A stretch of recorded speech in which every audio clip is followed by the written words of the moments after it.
Hi అండి. అందరూ ఎలా ఉన్నారు? మేమైతే చాలా బాగున్నామండి. తెలంగాణలో బతుకమ్మ పండగ చేసుకుంటారని అందరికీ తెలుసు. కానీ ఎందుకు చేసుకుంటారు, ఎలా చేసుకుంటారని ఈ వీడియోలో చూద్దాము. కొన్ని ప్రాంతాల్లో కొన్ని రకరకాల కథలు చెప్పుకుంటారండి. నేను ఒక చిన్న కథ చెప్తాను. ఈ కథ ద్వారా మీకు అందరికీ తెలుస్తుంది ఎందుకు చేసుకుంటారు బతుకమ్మ అని. ఒక ఊరిలో ఒక రాజుకి 7 కొడుకులు, ఒక కుమార్తె ఉండేది. ఒకటే కూతురయ్యేసరికి ఆమెని వాళ్ళ 7 అన్నయ్యలు చాలా గారాబంగా చూసుకునేవాళ్ళు. అందరికీ మ్యారేజ్ చేసేసి వాళ్ళ అమ్మ, వాళ్ళ నాన్న వాళ్ళ కూతుర్ని అత్తగారింటికి పంపించేశాక వీళ్ళు తీర్థయాత్రలకని వెళ్తారు. వాళ్ళ అన్నయ్య వాళ్ళు దసరా దగ్గరకు వస్తుందని వాళ్ళ చెల్లిని ఇంటికి తీసుకొస్తారనమాట. ఇంటికి తీసుకొని వస్తే దసరా నవరాత్రులు అంటే మామూలుగా మనము 9 రోజులే కదండి పూజ చేస్తాము. అట్లాగా అప్పట్లో కూడా 9 రోజులు పూజ చేసేవాళ్ళంట. కానీ గౌరీమాత అని పిలిచేవాళ్ళు. అప్పుడు బతుకమ్మ అనేవాళ్ళు కాదంట. గౌరీమాతకి 9 రోజులు చెమ్మచక్కలు ఆడడము, ఇలాగ డ్యాన్స్లు వేయడం అన్నీ చేసేవాళ్ళంట అప్పట్లో కూడా. సో చేస్తూ ఉంటే ఆమె వాళ్ళ అంటే తనకున్న శారీస్ అవన్నీ బోర్ కొట్టేసి వాళ్ళ వదినల దగ్గరికి వెళ్ళి అడుగుతుందంట. వాళ్ళ పెద్ద వదిన్ని పిలిచి వాళ్ళ వదిన్ని ఒక చీరమని అడుగుతుందంట. చీర, జడపట్టీలు అవన్నీ అడుగుతుందంట. నేను ఖాళీగా లేను, మీ అన్నయ్యకి అన్నం వడ్డిస్తున్నాను అని చెప్తుంది. రెండో వదిన దగ్గరికి వెళ్ళి ఆమెని సరే నీ చీర జడపట్టీలు అవి అడుగుతుందంట. అడిగితే తను కూడా నేను ఖాళీగా లేను, స్నానం చేస్తున్నాను అని చెప్తుందంట. మూడో వదిన దగ్గరికి వెళ్తే కూడా ఆమె కూడా అట్లాగే సర్ది చెప్తుందంట. ఇంక అందరూ అలా చెప్పేసరికి ఆమె లాస్ట్ వదిన దగ్గరికి వెళ్తుందంట. లాస్ట్ వదినైనా ఇస్తుందనేమో. లాస్ట్ వదిన దగ్గరికి వెళ్ళి అడిగితే దానికేముంది, తీసుకో, ఆ పెట్టులో ఉన్నాయి, నేను పనిలో ఉన్నాను, నువ్వు తీసుకో అనగానే జడకొచ్చీలు అంటే జడపట్టీలు, కాళ్ళగజ్జలు, చీర అన్నీ తీసుకొని వెళ్తుందంట. తీసుకొని వెళ్ళేటప్పుడు వాళ్ళ వదిన ఇవన్నీ తీసుకెళ్ళావు కానీ నా వస్తువులకి మాత్రం నా చీరకి పసుపు అంటద్దు, బ్లౌజ్కి గంధం అంటద్దు, నా అంటే చెమచక్క ఆడేటప్పుడు ఇవి వంకపోతాయి కదా కొంచెము, సో అలా వంకపోకుండా తీసుకొని రావాలి అని చెప్తుందంట. దానికి ఏముంది వదిన, తీసుకొచ్చి ఇస్తానంటే చెప్పనంత ఈజీ కాదు, నువ్వు అలాగే తీసుకురావాలి, లేకపోతే నీ రక్తాన్ని నా మొహం మీద బొట్టుగా పెట్టుకుంటాను అంటదంట. ఇంత చిన్న దానికి అంత మాట ఎందుకులే వదిన అనుకొని అమ్మ తీసుకొని వెళ్ళిపోతుందంట. సో 9 రోజులు అంటే 8 రోజులు ఆమె ఏమీ ఆడకుండా ఆ చీర అవి కట్టుకొని అట్లాగే కూర్చుంటా, అంటే వాళ్ళు ఆడేటప్పుడు ఆడకుండా ఆ ఊరికి వేసుకొచ్చుకొని అంటే పసుపు రాసుకుంటే వాటికి అవుతుంది అనేసి అట్లాగే కూర్చుంటుందంట. కానీ చుట్టుపక్కల వాళ్ళు ఇలాగా చేయకుండా ఉంటే, కాళ్ళకి పసుపు రాసుకోకుండా, మొహానికి గంధం పెట్టుకోకుండా ఇలా ఉన్నావు అంటే వచ్చే జన్మలో గాడిదలుగా పుడతారు, నీ పసుపు కుంకాలు మంచిది కాదు అలా అని చెప్పేశారు అనేసి ఆమె వెళ్ళి పసుపు రాసుకొని గంధం పూసుకొని వచ్చి చెమ్మచక్కలు ఇలా ఆడుతుందంట. ఆడితే ఆ చీరకి పసుపు అంటుతుంది, బ్లౌజ్కి గంధం అంటుతుందంట. అవన్నీ తీసుకొని వెళ్ళి వాళ్ళ వదినకి ఇవ్వాలి కదా, సో ఇస్తుందంట.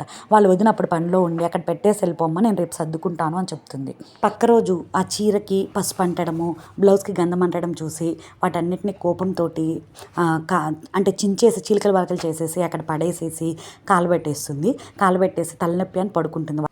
వాళ్ళ హస్బెండ్ వచ్చేసరికి ఏమైంది అని అడిగితే, నాకు బాగా తలనొప్పిగా ఉంది, మీ చెల్లిలో రక్తం తీసుకొచ్చి నా నుదుటిని కుంకుమగా పెడితే కానీ నాకు తలనొప్పి తగ్గదు అని చెప్తుంది. వాళ్ళ అన్నయ్య వాళ్ళ చెల్లెలు అంటే చాలా ప్రేమ కదా, సో అందుకోసం ఏం చేయలేక ఫస్ట్ రోజు ఇలా కారులు దూరని కాడడివి, చీమల దూరం చిట్టడివికి వెళ్ళేసి ఒక కాకిని చంపి ఆ రక్తం తీసుకొచ్చి నుదుటిని పెడుతుంది.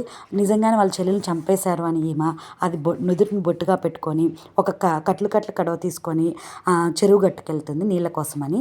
అక్కడ అందరూ ఏంటి కలవారి కోడలు కాకిరక్తం పెట్టుకొచ్చింది నుదుటిన అని ఎగతాళిగా చేస్తారు. ఆమె కోపంతో ఆ కడవ అక్కడే పగలగొట్టేసి ఇంటికి వచ్చి మళ్ళీ పడుకుంటుంది.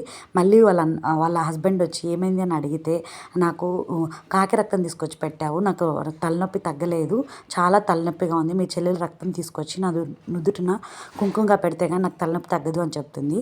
మళ్ళీ ఏం చేయలేక సర్ది కట్టించుకొని మళ్ళీ రెండో రోజు కూడా సేమ్ కాకులు దూరని కారడివి, చీమల దూరం చిట్టడవిలోకి వెళ్తాడు. గద్దెని చంపి రెండో రోజు ఆ రక్తం తీసుకొని వచ్చి వాళ్ళ వైఫ్కి బొట్టుగా పెడతారు. ఆమె వాళ్ళు నిజంగానే వాళ్ళ చెల్లెల్ని చంపేశారనేసి మళ్ళీ కట్టలు కడువు తీసుకొని చెరువు గట్టుకి నీళ్ళ కోసం అని పోతే అక్కడ కలవారి కోడలేంటి నిన్నేమో కాకి రక్తం పెట్టుకొచ్చింది, ఈరోజు గద్ద రక్తం పెట్టుకొచ్చింది అని అందరూ ఎగతాళిగా చేస్తారు. ఇంకంతే కడవ పగలగొట్టేసి కోపంతో ఇంటికి వెళ్ళి మళ్ళీ పడుకుంటుంది. మళ్ళీ వాళ్ళ హస్బెండ్ రాగానే ఏంటి ఈరోజు కూడా తలనొప్పి తగ్గలేదా అని అడిగితే, లేదు నువ్వేమో ఒకరోజు కాకి రక్తము ఒకరోజు గద్ద రక్తం తీసుకొచ్చి పెట్టావు, నేను మీ చెల్లెల రక్తంని బొట్టిగా పెట్టమని అడిగితే అని చెప్తుంది. ఇంకేం చేయలేక సరేననేసి మూడవ రోజు వాళ్ళ సర్ది కట్టించుకొని వాళ్ళ చెల్లెల్ని వాళ్ళ ఊరిలో వదిలిపెట్టేసి వస్తానని చెప్పి వాళ్ళ అన్నయ్యలందరికీ చెప్పేసి తీసుకొని వెళ్తారు. తీసుకొని వెళ్ళి ఏంటన్నయ్య ఈ అడవిలో తీసుకెళ్తున్నావు అని అడిగితే, ఏం లేదమ్మా మీ ఊరికి తీసుకెళ్తాను అని చెప్పేసి ఆమెని తీసుకొని వెళ్తే, అన్నయ్య ఆకలేస్తుంది, దారి మధ్యలో ఆకలేస్తుంది అని అడుగుతుంది వాళ్ళ చెల్లి. ఇంకా ఆమె ఇద్దరు కూర్చొని అన్నం తినేసి, సరే అన్నయ్య కొంచెం సేపు రెస్ట్ తీసుకొని వెళ్దాము, నాకు నడిచే ఓపిక లేదు అంటుంది. సరే అని చెప్పి పడుకుంటుంది అనమాట. ఇద్దరు పడుకుని వాళ్ళ అన్నయ్య నిద్రపోడు. ఆ పడుకోగానే వాళ్ళ చెల్లికి ఆయిల్ అంటే ఒక నువ్వులు దొరుకుతాయి అన్నమాట. నువ్వులతోటి తలని బాగా మర్దన చేస్తారు. సో మర్దన చేయగానే ఆమె బాగా నిద్రలోకి వెళ్ళిపోగానే ఏం చేస్తాడంటే వాళ్ళ అన్నయ్య ఇంకా చంపాలి కదా, సో చెట్టు ఎక్కేసి ఫస్ట్ చిన్న సూదిని వేస్తాడంట. అంటే ప్రేమతో ఆమెను చంపలేక చిన్న సూది ఇసిరేస్తాడంట. ఆ సూది ఏం కాకుండా, అంటే చచ్చిపోరు కదా, సో ఇంకా ఏం చేయలేక మళ్ళీ దబ్బనం ఉంటుంది కదా, దబ్బనం విసిరేస్తాడంట. దానికి కూడా చచ్చిపోదు కదా.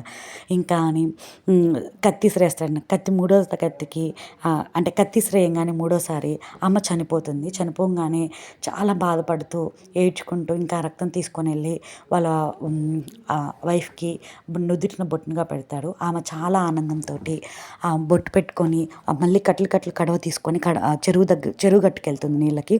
అందరూ ఆ రోజు ఏంటి కలవారి కోడలు ఫస్ట్ రోజు కాకి రక్తము, రెండో రోజు గద్ద రక్తము, మూడో రోజు మనిషి రక్తం పెట్టుకొని వచ్చిందంటే ఆమె ఆనందంగా ఇంటికి వెళ్ళేసి నల్లగా ఇళ్ళకేసి బాగా తెల్లగా ముగ్గులు పెట్టి పంచభక్ష పరమాన్నాలు చేసుకొని తినేసి నిద్రపోతుందంట.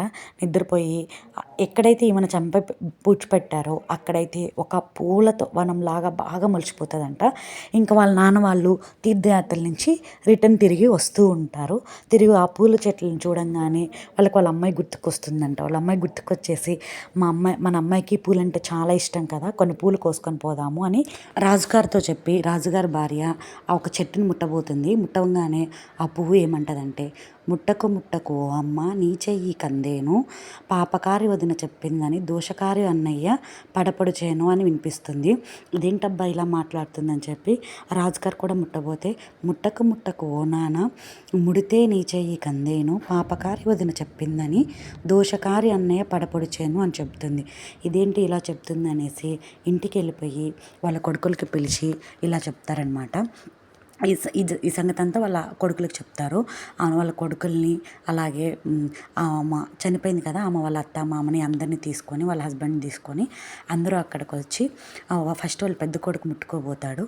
ఆ చెట్టు ముట్టకు అన్న ముడితే నీ చెయ్యి కందేను, పాపకారి వదిన చెప్పిందని దోషకారి అన్నయ్య పడబొడిచేను అని చెప్తుంది. ఇంకా వాళ్ళ పెద్ద వదిన కూడా ముట్టుకోబోతే, ముట్టకు ఓ వదిన ముడితే నీ చెయ్యి కందేను, పాపకారి వదిన చెప్పిందని దోషకారి అన్నయ్య పడబొడిచేను అని చెప్తుంది. ఇంకా మిగతా వాళ్ళు కూడా ముట్టబోతే, ఫస్ట్ 6 ముట్టబోతే వాళ్ళ అన్నయ్యలకి వదిలికి అలాగే చెప్తుంది.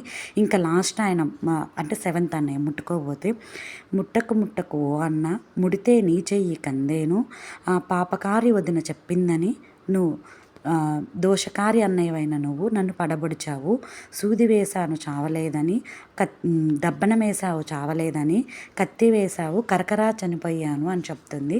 ఇంకా వాళ్ళ వదిన కూడా ముట్టుకుంటుంది అనమాట, చిన్న వదిన. ముట్టకు ఓ వదిన ముడితే నీ చెయ్యి కందేను, పాపకారి వదినవైన నువ్వు చెప్పావని దోషకారి అన్నయ్య నన్ను పడబొడిచి సూది వేస్తే చావలేదని, దబ్బనం వేస్తే చావలేదని, కత్తి వేసి కరకరా చంపేశాడు అని చెప్తుంది. వాళ్ళ అమ్మ వాళ్ళ నాన్నలకి ఇంకా విషయం అర్థమయ్యి ఇంకా అక్కడే వాళ్ళు బాగా తపస్సు చేస్తారు శివునికి. తపస్సు చేసి కొన్ని రోజులకి శివుడు ప్రత్యక్షమవుతాడు. ప్రత్యక్షమయ్యి ఏం కావాలని వరం అడిగితే మా కూతురు కావాలి అని చెప్తారు. ఆమె ఎందుకు ఇంత చిన్న వయసులో ఇలా చేశారు అంటే, ఆమె అంటే 8 రోజులు ఆమె ఆడలేదు కదా, పసుపు కుంకుమ ఏం పూసుకోకుండా ఇలా వచ్చింది. ఆ దోషం వల్ల ఇలా జరిగింది. వచ్చే దసరా వరకు ఆగి ఆ దసరా రోజు 9 రోజులు ఈ పండగ చేయండి, గౌరమ్మమాతను పూజించండి. ఇలాగ చేస్తే అందరూ నిష్టగా చేస్తే ఆ చేసిన ఆ పూలు అక్షంతలు తీసుకెళ్ళి ఆ వనం మీద చల్లితే మీ అమ్మాయి తిరిగి వస్తుందని చెప్తారు. అలాగా నెక్స్ట్ దసరా రోజు ఈ బతుకమ్మ పండగ చేసి వాళ్ళందరూ ఆ పూలు అక్షంతలు చల్లగానే వాళ్ళ అమ్మాయి తిరిగి వస్తుంది. 16 ఏళ్ళ బాలకుమార్తెలాగా వాళ్ళ అమ్మాయి తిరిగి వస్తుంది. వాళ్ళైతే చాలా సంతోషపడతారు. ఇంక అప్పటి నుంచి ఈ పండగని బతుకమ్మగా మార్చేశారనమాట. గౌరమ్మ పండుగని బతుకమ్మగా మార్చేసి ఆ బతుకమ్మ పండగగా 9 రోజులు వీళ్ళు నిష్టగా ఈ పూలు అంటే ఆమె చనిపోయిన చోట తంగేడు పూలు మొలిచాయి కదా, సో ఆ పూలు పెట్టి ఈ బతుకమ్మని చేస్తారు. అట్లాగా ఇప్పుడు ఈ తెలంగాణలో ఇది రాష్ట్రీయ పండగగాను చాలా ఘనంగా బాగా చేసుకుంటారు. చూసారు కదా, అందుకోసమని ఈ బతుకమ్మ పండగకి ఇలాగ చేస్తారండి. ప్రతి ఒక్కరు మెయిన్గా ఆడపిల్లలు చిన్నపిల్లలు ఈ పండగకి ముఖ్యము. వాళ్ళకి పసుపు కుంకాలు పెట్టి ఇలాగా కోలాటాలు గసిబిసలు ఇలాగా చెమ్మ చెక్కలు అన్నీ ఆడిస్తారు. చూసారు కదా నా బతుకమ్మ పండగ ఎలా జరిగింది అంటే ఇలాగ చాలా బాగా జరిగింది. మీరు కూడా నా వీడియోని చూసి నచ్చినట్లయితే లైక్ చేసి సబ్స్క్రైబ్ చేసుకొని మీ ఫ్రెండ్స్కి కూడా నా వీడియోని షేర్ చేయండి. చూసారు చిన్న పాప అయినా మా మీద కూడా ఈసారి బతుకమ్మ ఆడిందండి. అంటే వాళ్ళ నాన్నమ్మతో అలా ఆడిపించింది, తనకి రాదు కదా, సో ఆడిపించింది. చాలా బాగా అయితే ఆడింది. బతుకమ్మ పండుగ అయితే ఈసారి చాలా బాగా జరిగింది మా దగ్గర. ఇది ఫస్ట్ రోజు ఎంగిల్ బతుకమ్మ అంటే 9 రోజులు 9 పేర్లు ఉన్నాయి దానికి కూడా. 9 రోజులు అంటే మామూలుగా ఇంట్లోనే చేసుకుంటారు. ఫస్ట్ రోజు లాస్ట్ రోజు అయితే చాలా ఘనంగా చేస్తారు. మిగతా రోజులు నార్మల్గా ఇంట్లోనే చేసుకుంటారు. చూసారు కదా నా వీడియోస్. తప్పకుండా మరిన్ని వీడియోస్ కోసం నా ఛానల్ని సబ్స్క్రైబ్ చేసుకొని లైక్ చేసుకొని మీ ఫ్రెండ్స్కి కూడా నా వీడియోని షేర్ చేయండి. Thanks for watching this video. Thank you so much.